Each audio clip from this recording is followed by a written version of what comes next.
Hey, good Tuesday morning, everybody. Welcome into the Volquest podcast. I'm Eric Kane alongside Austin Price, Brent Hubbs, and Grant Ramey. Appreciate you guys for joining us here on a Tuesday morning. Tennessee football less than 2 weeks away from the opening season kickoff against Syracuse in Atlanta, Mercedes-Benz Stadium, so that's exciting. Tennessee's moved on from true camp weeks to now a mock game week and trying to put the finishing touches on preseason preparation again before Syracuse on August the 30th.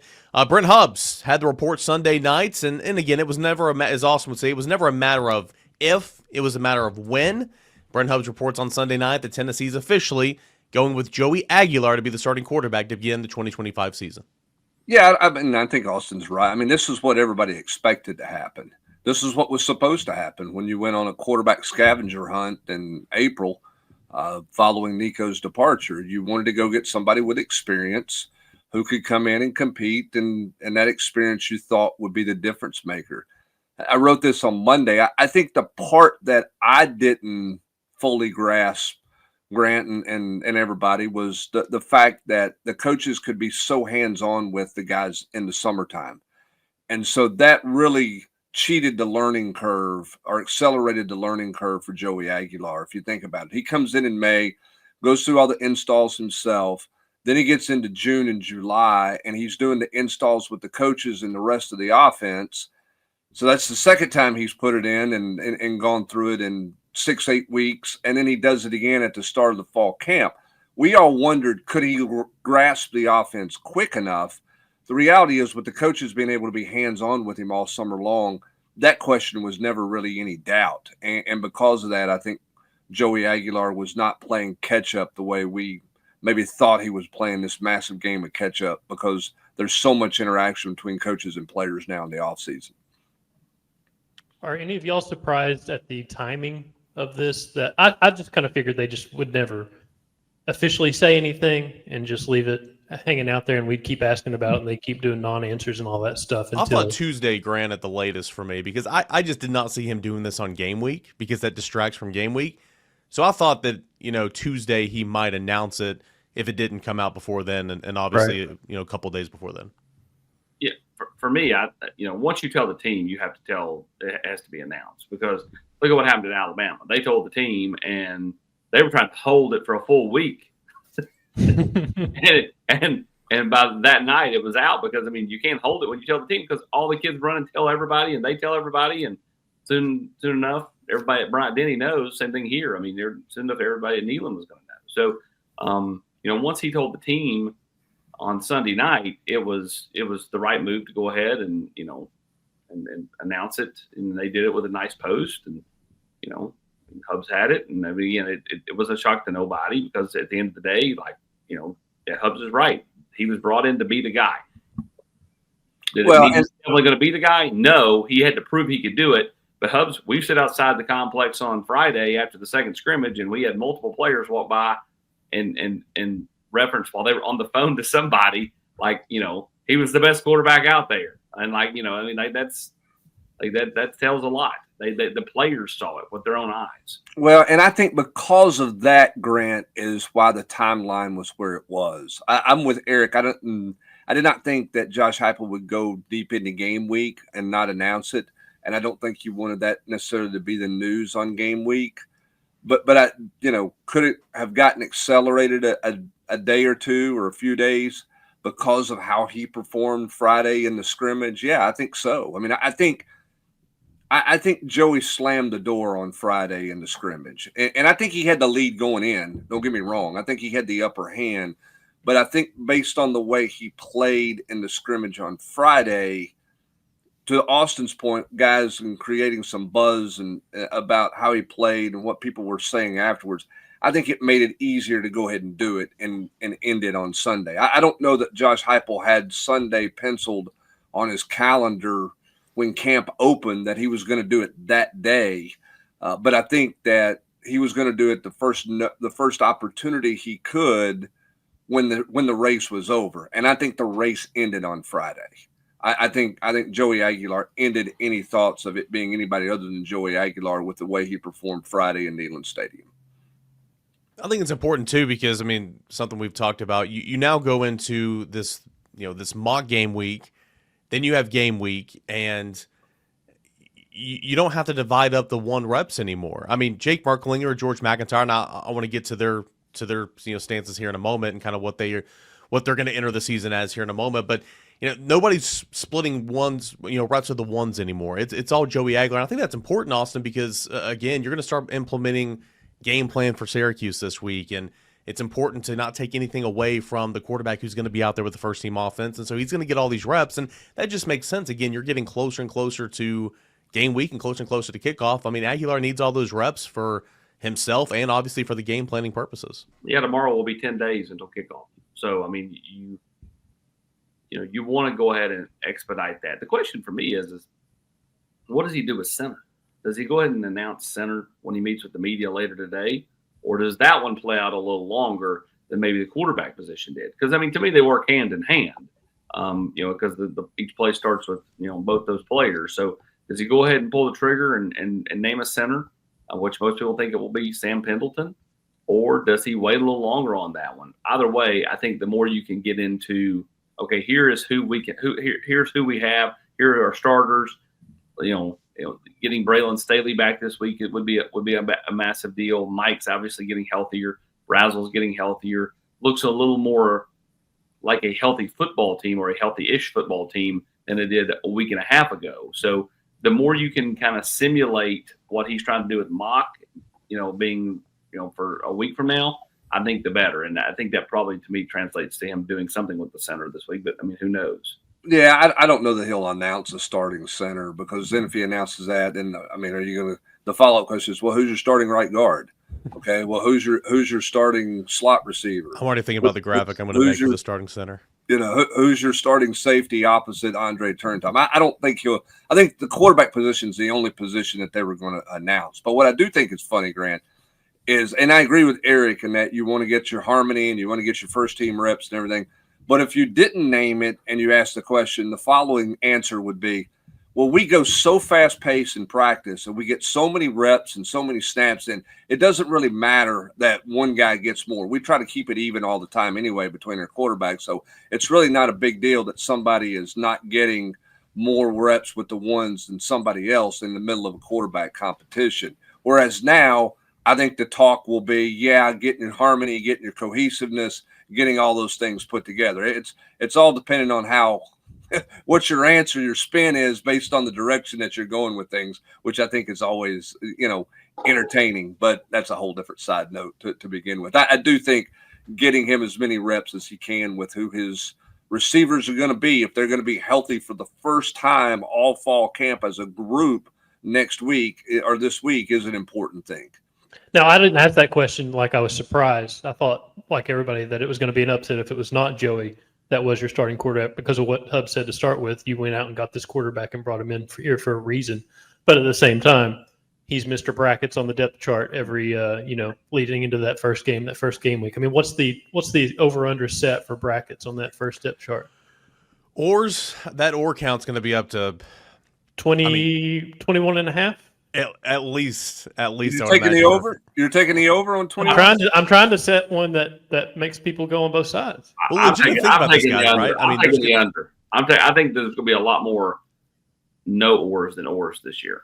Really? Well, there's going to be at least 2 in the running back room. There'll be a couple in tight end, especially when you get to the freshmen. Well, I don't count the second.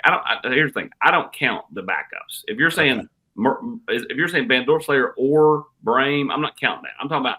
Oh, you got to count that. You got to count that. You got to count that. You're talking about the head coach that had a 4-year starter team captain, long snapper, who had it bracketed on the depth chart. Exactly right. Matthew Solansky, right? Matthew Solansky. I forgot that. He was bracketed last year. He was a captain, and he was bracketed. I want to say Jerome Carvin was bracketed every game in 2021. I'm like, okay. It's like Belichick with putting Brady on the what was the shoulder thing? Yeah, day to day or whatever. Don't you think he handles the quarterbacks a little bit different because he was a quarterback? Don't you think his approach to that means we got to have more of a pecking order? We got to announce a starter earlier as soon as we know. I mean, had he been an offensive lineman, so to speak, I mean, did Philip Fulmer think about the quarterback, what the approach to managing the quarterback derby in fall camp the same way that a former Heisman Trophy finalist who played quarterback thinks of it. My guess is there's probably a difference there. And I think that's why you see sort of the approach to the quarterback position in terms of announcement, brackets, and all those things. I think you see that differently than you do at other positions. I don't think Josh Heupel's nearly as, cares about who's bracketed where at other positions, but he doesn't want to go in to brackets at quarterback. For one, he's a quarterback, and two, Austin, I don't think he wants to give any implication that he's going to have a 2-quarterback system, because I think he's as anti-2-quarterback system as you'll find anybody out there. You're telling me we're not going to have a Noah Brandeis, Jesse Palmer, or Doug Johnson, whichever one. I always get those. Doug Johnson, Jesse Palmer, alternating every play. No, we're not. Every single play. It's like Auburn and their play calling. First down, you get the call. Second down, you get the call. What is that deal? Has anybody figured that one out? I know this is a way jumping off a tangent the other direction, but who comes up with who is in staff meeting going, hey, you got third down plays. Hey, you got second down play. Hey, you got first down play. I think Hugh's wife came up with that. Like, how can we get fired? Okay, honey, tell them that each coach has a different down that they call plays on. That'll get us fired quicker so we can get out of here. Well, it's funny. Like, I've seen Auburn fans on social media talk about his play calling and just over the year, and they're like, well, when Hugh's calling it because he puts the play sheet over his mouth, and so he was involved a little bit last year, but I had no idea that it was literally 3 to 4 different people. I mean, that's the stupidest thing I think I've ever heard in my life, but. Anyway, they make more money than I do. He's going to do first and second down. The other guy's going to do third down, and then he's going to call fourth down from the gurney in the press box. He needs third down to get upstairs.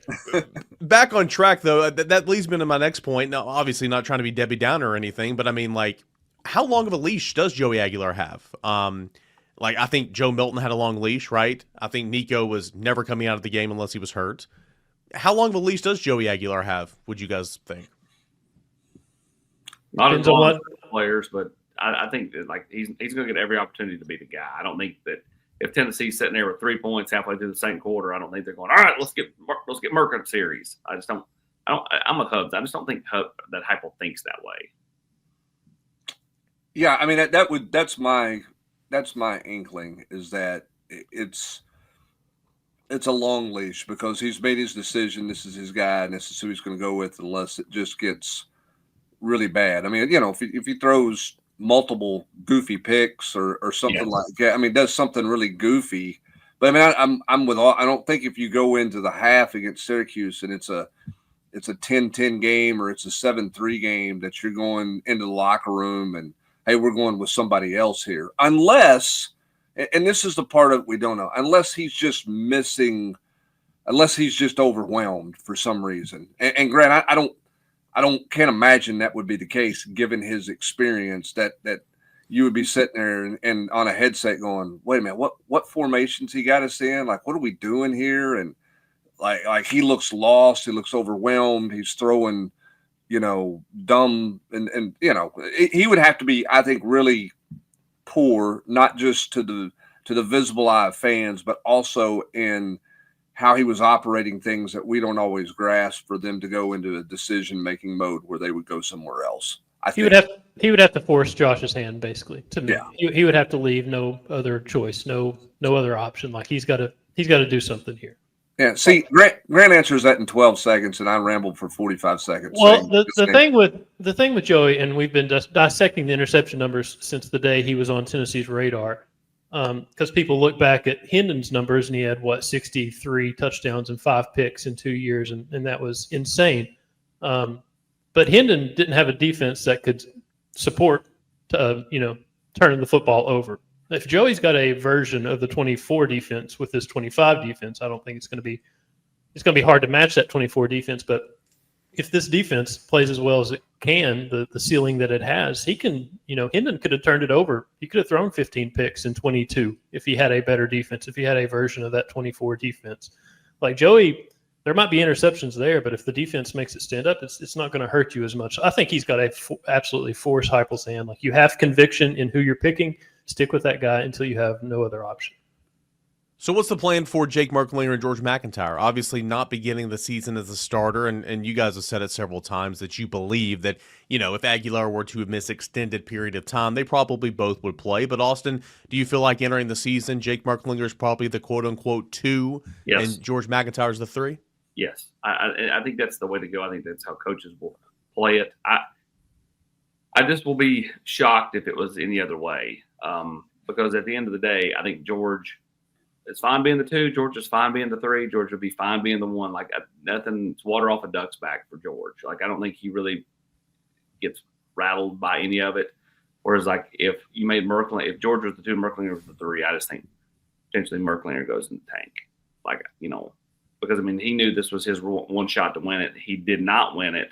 And so now, I think to keep him engaged, they've got to have him as the 2. If he's not the 2, then, I just feel like you upset the room a little bit more, whereas I don't think it upsets George being the 3, because I think, again, if something happened to Joey, both would play. Let's transition into scrimmage talk from Friday. We already brought it up a couple of times. It was Joey Aguilar that kind of slammed the door shut in that scrimmage with his play to win the quarterback competition. But it sounded like, Brent, that all 3 quarterbacks had their moments. All 3 quarterbacks played well. The offense overall responded, vertical passing. There were some shots down the field. We've seen a couple of those shots in some of the videos that Tennessee's put out where it was Tennessee's defense that absolutely dominated, to nobody's surprise in scrimmage 1. Felt like the story of the day offensively kind of had a nice little punchback. Yeah, they can. And I mean, if you go back and look through the last 3 or 4 years of Josh Heupel, maybe not year 1, maybe not 22, but certainly the last couple of years, I think that's been the trend, right, Grant? Defense wins the first one, offense wins the second one. Now, is that structured to happen that way? Why is that the case? I don't know, but it seems like the offense responds from scrimmage 1 to scrimmage 2, particularly in the passing game, or at least they have the last couple of years. I think they did some good things. I think defensively, it's a little bit different when you're talking about, you're in thud with your first team. I mean, I don't know that they tackled with their first team defense on Friday. So that affects you a little bit defensively. But, yeah, I mean, the offense responded. And I think the big takeaway outside of Joey for me offensively is the fact that Mike Matthews is getting healthier, made some plays down the field, and Amari Jefferson made a couple of plays. And I'm not saying Amari Jefferson is going to be the guy, but the fact that Amari Jefferson has done some things here the back half of this camp because he's gotten so many more opportunities, maybe it sped him up a little bit. Maybe it's kind of got him going to a degree that he might be able to help you more than you thought the first part of camp, where there was no talk about about Amari Jefferson.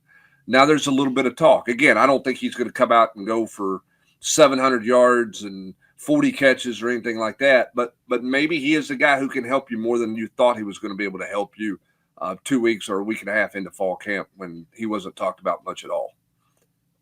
I think the defense winning the first scrimmage and the offense winning the second is kind of the way you would want it to play out because of the number of question marks that you had on the offensive side. I mean, obviously starting a quarterback, you're trying to figure out that before you're naming a starter. Going into scrimmage 1, you got questions on the offensive line at running back, at wide receiver. Defensively, you saw what they did last season. You see the number of guys that are returning. There's obviously questions in the secondary and stuff like that, but I think you would want it. Obviously, it's a double-edged sword when you're scrimmaging against yourself. If the offensive wins both of them, you got defensive problems. The defense wins both of them, you probably got offensive problems. So I think to split it up the way that they did and the way it played out, I think that's the kind of on schedule, the way you want it to happen. That would drive me insane if I was a head coach, right? Because, I mean, like, you're trying to get better, trying to get some work in, trying to get morale up and everything. And, like, oh, offense has a great day. Great job, offense, defense. What the hell? What's going on, guys? I mean, come on, get your crap together. And then flip it. I mean, that would just drive me insane. But, for Josh Heupel, obviously an offensive guy, though he didn't sound like it in the press conference after the scrimmage, he had to be pleased with a lot of what his unit did on Friday. Guys, we talk about this as well, and I'm not trying to say that the run game overall is going to be to the level of what Dylan Sampson did a season ago. I mean, Tennessee as a team nearly rushed for 3,000 yards. Dylan Sampson, single-season rushing record, all that and more.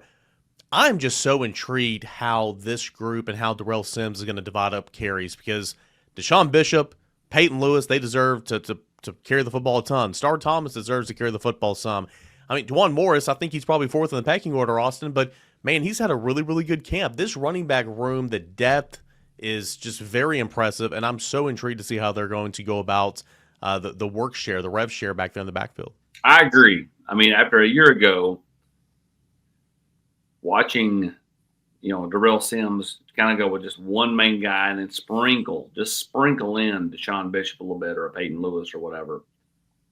I think it's going to look vastly different this year. And I am fascinated to watch how he handles it. Like, you go back to the Jerry Mack days and it was 2, then 2, and then they would, go back to rotating a little bit more. And that was how they began each game. And the number 3 guy would be the guy who spelled whoever was in at the time.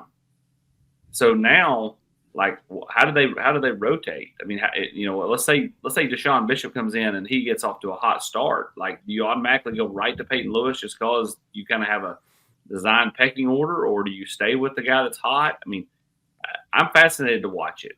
Fascinated to see how it's structured.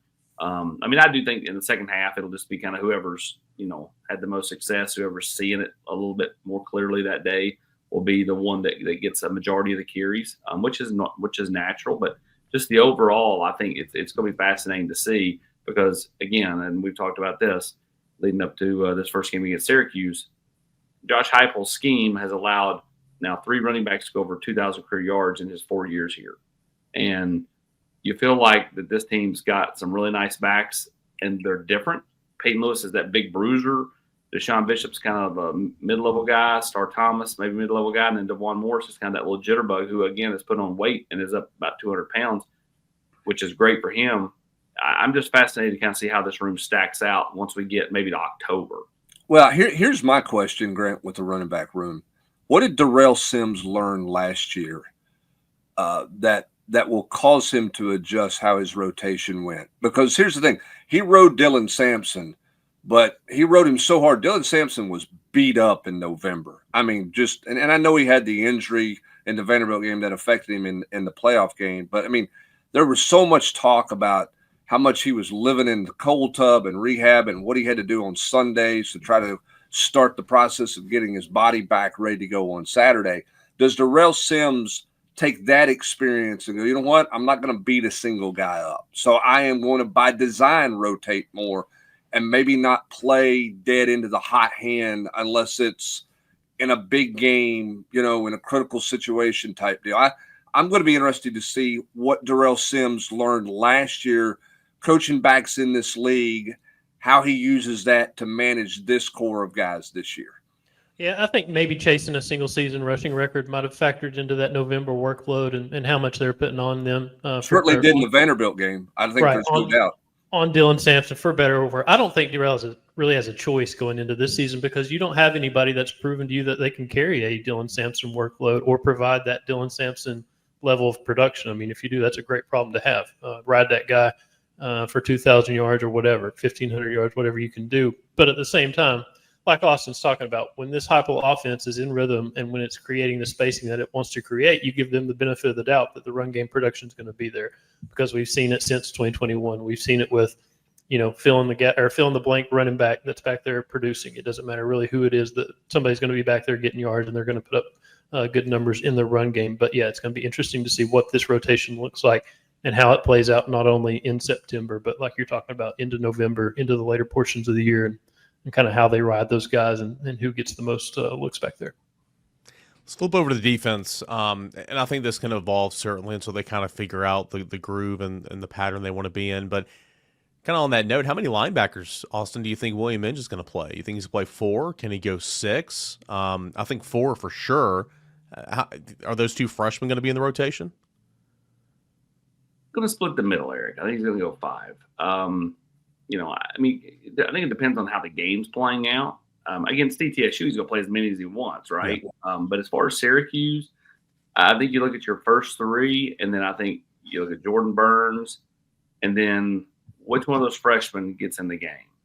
I think at some point they will. The question is when.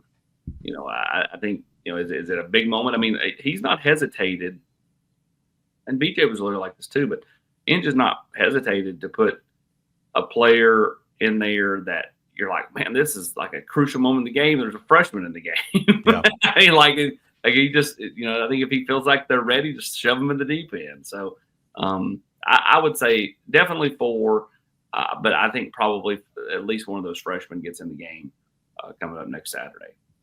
I think the question for me on this defense, and I didn't mean to jump in here, Eric, and No, you're good. try to take over anything, because that's not what I'm doing. But I think the question is, what does that defensive interior look like now with the injury to Hobbs?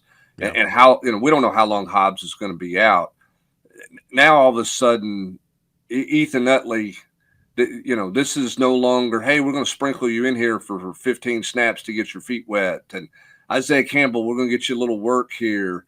Jamal Wallace. I mean, who's going to emerge as the number 3 guy here over the next 2 weeks for Rodney Garner going into the Syracuse game and even the ETSU game? And when does Hobbs get back? I mean, I think multiple weeks doesn't mean you're going to be back for the opener against Syracuse. So we don't know exactly when Hobbs is going to be back, but how does that rotation change? Where's Rodney Garner's confidence level for a 3rd guy? And how does he adjust reps without Hobbs in there? I think that's going to be another storyline that you look at defensively over the next 12 days, 11 days, getting ready for the opener against Syracuse. Can we go back to Austin's blatant disrespect of East Tennessee State University? Austin, the institution that educated my mother and almost Rory McIlroy. What are we doing? Somebody asked me the other day, like, why does ETSU play that game? I said, well, they're probably getting a check for about $1.5 or $2 million. I went and pulled up the contract. Y'all know how much it is? $575,000. What are we doing?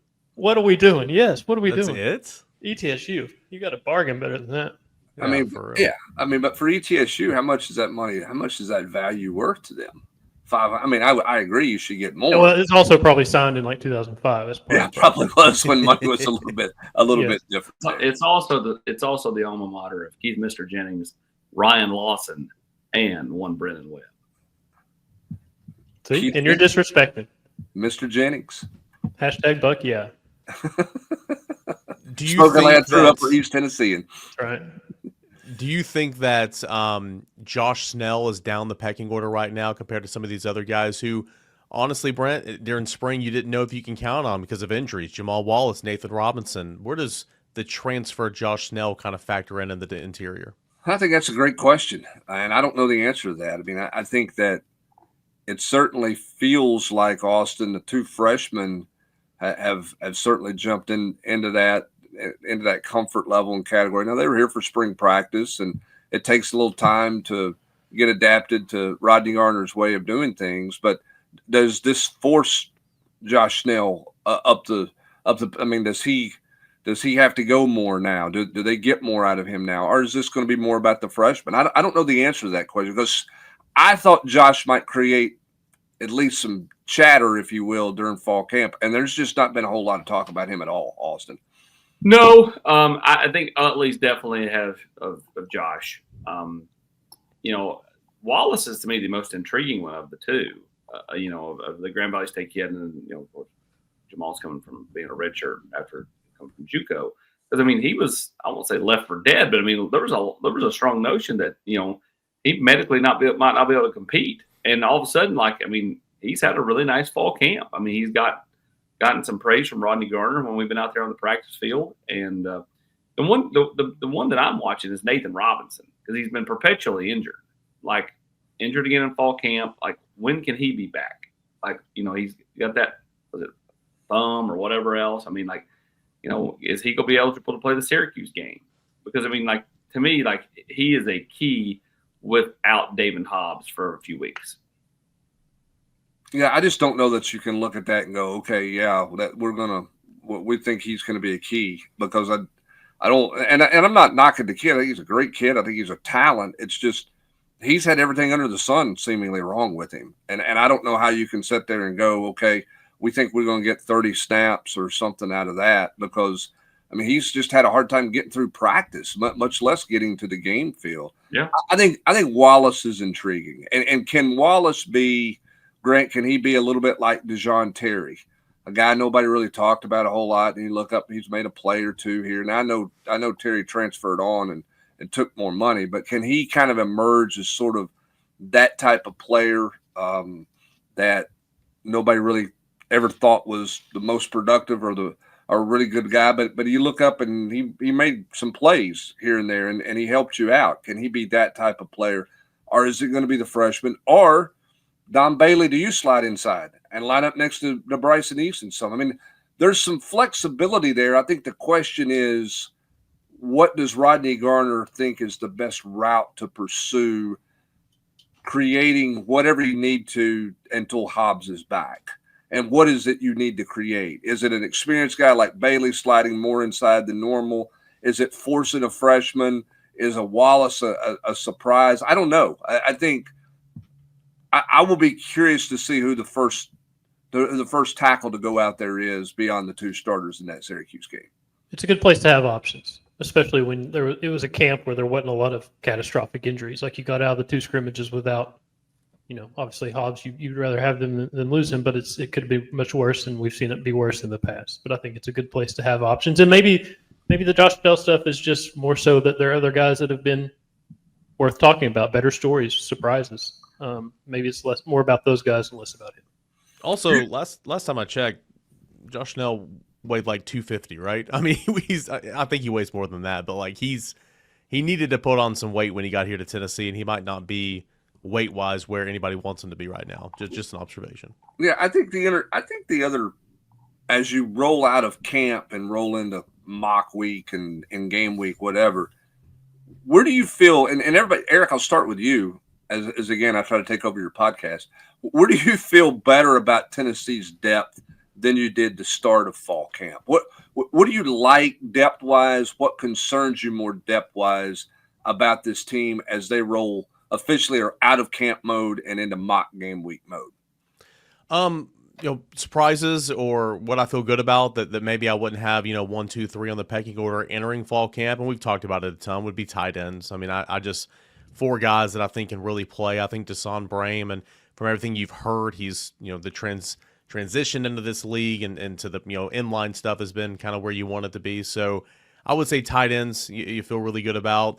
I like Tennessee at corner, and I understand that Jamal McCoy's not back 100% right now, but I know there's questions in the secondary. We haven't even talked about Boo Carter yet, and we'll continue to ask Josh Heupel, today and next week, kind of what the status is with Boo Carter. But we put up a story yesterday, like guys like Jalen McMurray and guys like Colton Hood allow this secondary to be so versatile.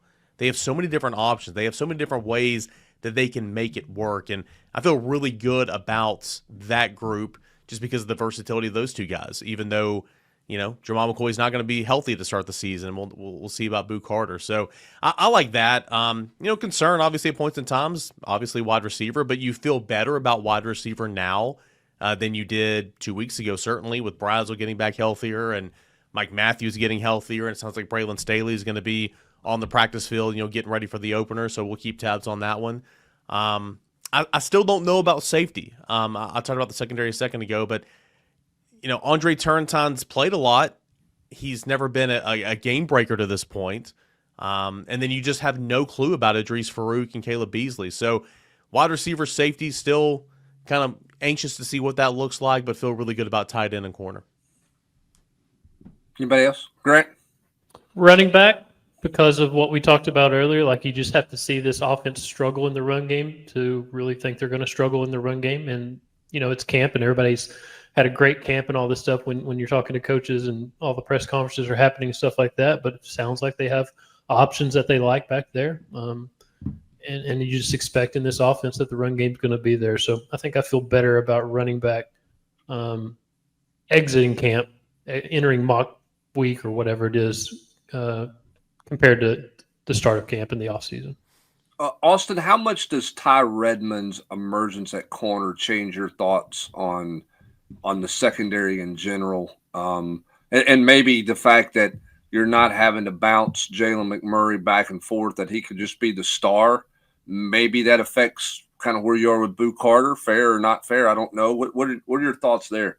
It definitely gives Tim Banks, I think, more peace of mind when you don't know what the deal is with Boo. You don't have anything settled there, and McCoy's not back yet. Now, once McCoy's back, I mean, I think that it really just really strengthens the entire deal. I mean, to me, like this secondary is so much, especially the corners and the nickel, are so much deeper than they were a year ago.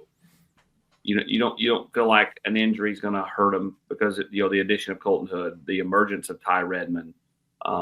You know what you're getting out of McMurray. If Boo is able to come back and give you anything, and then McCoy comes back, I mean, think about the depth right there, where you're like, man, we got a legit 2 deep. Where like, if anybody comes out, like we don't flinch. Like we're not like just don't throw it to the left. Like I mean, it's one of those situations where like you have a legit 2 deep in this era of like real guys that are proven. Now, Ty Redmond's still got to go out there and prove it on a Saturday afternoon. You can have a great fall camp all you want. What happens when you get under the bright lights, playing on the road or playing against Georgia at Neyland Stadium in mid-September, all those type of things. But yeah, I mean, I think that he has definitely been one that they've been excited about, that they feel very comfortable putting out there, and it just helps the overall secondary to have this kind of depth potentially, especially when Boo gets figured out and/or Jermon McCoy is back. Brent, the top 7 offensive linemen, would you say it's the presumed starters, Lance Hurd to William Moe to Sam Pendleton to Jesse Perry to David Sanders, and the top 2 backups probably Sham and Bennett Warren, and I guess your other center there would be William Satterwhite. Would that be the top 7 offensive linemen? Yeah, I'm not sure exactly what they would do if somebody was banged up at the tackle position. Yeah. I don't know if that's an automatic. You slide Bennett Warren in there, or if you start to get maybe in a game within game, that may be where you go. But if it's a long-term deal, you might start messing around with that lineup a little bit more. But yeah, I mean, I think that's where you're at with your top, with your top 7 guys right now. I would think. Austin, I'm missing somebody across the board. I mean, I think Sham's your first guard. I think I think we understand that. Even if you have to flip somebody around, Sham's going to be your first guard. The question is Bennett Warren your first tackle? In certain situations, yes. In every situation, maybe not. And then Satterwhite has to be your first, your backup center right now, because I don't think Max Anderson's put himself into that race, and the freshman from Jeff County, I don't think is at the point where he's ready to be a factor there either at center. No, until I looked at it the other day, I didn't realize like just how few offensive linemen they have on this roster. Like it's, I mean, like I like maybe that they're 2 deep, even if options 9 and 10 or maybe like like they're young, inexperienced. But like after that, I mean, it drops pretty hard. I mean, they only got I think 14 scholarship offensive linemen. Based off my math the other day. So I mean, like, I think that's the day and age of football we live in. I've not compared them to everybody else around the country, but I mean, I think stacking 18, 19 offensive linemen in the day and age of the portal is probably going to be harder and harder to do. It's like last year, Brent, we talked about Tennessee didn't have 4 offensive tackles, and you're just like, well, nobody has 4 offensive tackles. You have 2 and you have a swing. I don't know. Sorry, AP, I didn't mean to interrupt you there, but it feels like it's hard to have those numbers like you have seen pre-transfer portal. Yeah, and again, I've not went and checked it because I mean, you can't just go count a roster because I mean, technically Tennessee's got some walk-on offensive linemen. Right. Like I wouldn't know who's a scholarship guy at Mississippi State and who's a walk-on, right? So if I just went and looked at the roster, it may not bear out to what's reality. But yeah, I mean, I think ultimately you like where they're at overall, but I think depending on injuries, as you said, it would shift things around because, I mean, it probably would be easy just to flip Jesse out to right tackle, move Wendell Moy to right guard, and then, play Sham at left guard if something happens on the right side to David. Or, the question is what happens if happens on the left? Do you just shift David to left and roll that way? Or do you keep David to right and put Bennett Warren in there at left tackle? I think that's the bigger question. If something happened to Lance, what would happen in that kind of trickle-down effect? Well, I think the question is is Lance going to miss a series? Is he going to miss a half, or is he going to miss weeks? I think if you're talking about missing in game, you probably slide Bennett Warren in there, because I don't know that David's repped any left tackle at all, in his time at Tennessee. Now you get into missing games. If that were to happen, then it might change it. But it's kind of like the old Mississippi State game last year, right? I mean, Nico's out. We got a lead. We're comfortable. We're going to ride with gas to more and get us to the house. If Nico could not have played in Athens, Georgia the next week, I think it was Katie barred the door at quarterback. I mean, I think you're being all kinds of creative. You're playing multiple quarterbacks. You might have put a receiver back there for some wildcat. I mean, I think you're doing all kinds of stuff that way if you've got a week to get ready. But you had a lead against Mississippi State, and you're just trying to get home. I think the scenario depends on what you look like with some of that stuff at the tackle position right now, because I just don't think David's cross-trained enough at left tackle that you would go, hey, it's third quarter, let's flip you over there. Maybe he has, but I don't get the sense that he's done that to this point. Less than 2 weeks away from the season opener. Grant Ramey, what is one thing Tennessee needs to focus on this week? This week heading into game week, this week being mock game week.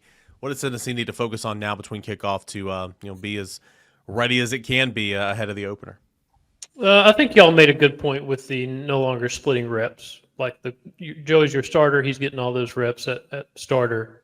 You got to make up as much time as you can between now and kickoff to make up for the time where it was getting split reps and all that stuff. And I think you start at quarterback always. I think that's probably the easy cop-out answer. But when he's your QB1, you've announced it and all that stuff. Make up for some lost time here in the next 10 days. Get your quarterback one, all those reps. How healthy can Tennessee get, Austin, with Braylon Staley, with Chris Brazzell, those two guys doing more? But, a week from now, can they be full go? How healthy can Tennessee be at wide receiver? How healthy can Tennessee in general be before the opener? I think they can be extremely healthy. But, again, a lot of these type injuries, hamstrings, groins and stuff, you can re-pull them and all of a sudden put yourself right back on the shelf. So I think how they practice some of these players could determine how healthy they are into the opener. I mean, I think, you want to knock some rust off.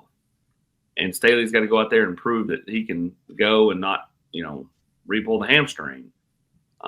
But at the same time, you don't want to be too much and then put yourself in a position where all of a sudden you're back to limited numbers against Syracuse in 10 days, 11 days. Grant Ramey, I think you have a question for the group. I've got a question for the group. Where do we stand on week 0? In terms of the terminology? No. Just it existing, period. Like it's. I don't understand why it's not week 1. I don't know. I mean, I don't know who came up with the whole notion of week 0. That goes back to my TWSAA days. TWSAA did. No, it didn't make any sense 15, 20 years ago. No. It doesn't make sense now. Don't get me wrong. The point of it. I'm not complaining about Butch Jones that started this whole 0 thing. Year 0. I'm not complaining about having college football on TV on Saturday. I just wish it was either a full week or nothing. Like a full slate. Like we got Kansas State, Iowa State in Dublin. That's cool. I pulled it up. Idaho State, UNLV, Fresno State, Kansas, Sam Houston, Western Kentucky, Stanford, Hawaii. It feels like a tease. Listen, Danny's getting these apparel deals and he's doing this and that. He needs to get a trip to Hawaii or Dublin on the books for us media. That I'm gonna say the fact that Hawaii is playing at 6:30 p.m. and not 12:30 a.m. is a disgrace. Like, What am I gonna watch when I go to sleep on week 0? Come on now. You got to get those reps in for that late night Hawaii game. So Grant, should we call it kickoff weekend instead of? No, I don't care about the terminology at all. You just don't think there should be games. I just wish it was a full slate or no slate. The tease of it is the problem. Call me crazy, Grant, but as a football fan, I'll watch the games. So I guess right. But when Iowa State and Kansas State finish at 3 o'clock, 3:30, whatever Saturday afternoon, you're gonna be wanting another ranked matchup coming up next. Like college football Saturday is back to back from noon till 12 a.m. It's a little appetizer, man. Getting you a little bit, getting you ready for the next week. I mean, again, better than nothing, I think. Yeah, it's better than nothing. I just wish it was a full slate. That's all. college football season needs a return. I mean, there's topics on the GQ right now that are even weirder than they've been in quite some time. And Grant's mad at week 0. We need college football. It's right around the corner. Tennessee is less than 2 weeks away from the opener at Mercedes-Benz Stadium against Syracuse in Atlanta, Georgia. Again, that's coming up on August the 30th. We'll be here with you every step of the way, continuous coverage, notes, insider perspectives on the journalist quarters each and every single day. I am Eric Kane alongside Brent Hubbs, Grant Ramey, and Austin Price. Join us Thursday for the Mailbag Podcast. Join Volquest.com right now. If you're listening to us, watching us, we thank you. But if you're not a member, you're missing out, especially right now with football season coming up in less than 2 weeks. Come join us here at Volquest.com. We'll be back on Thursday morning for the Volquest Mailbag Podcast. Enjoy the rest of your Tuesday morning, everybody.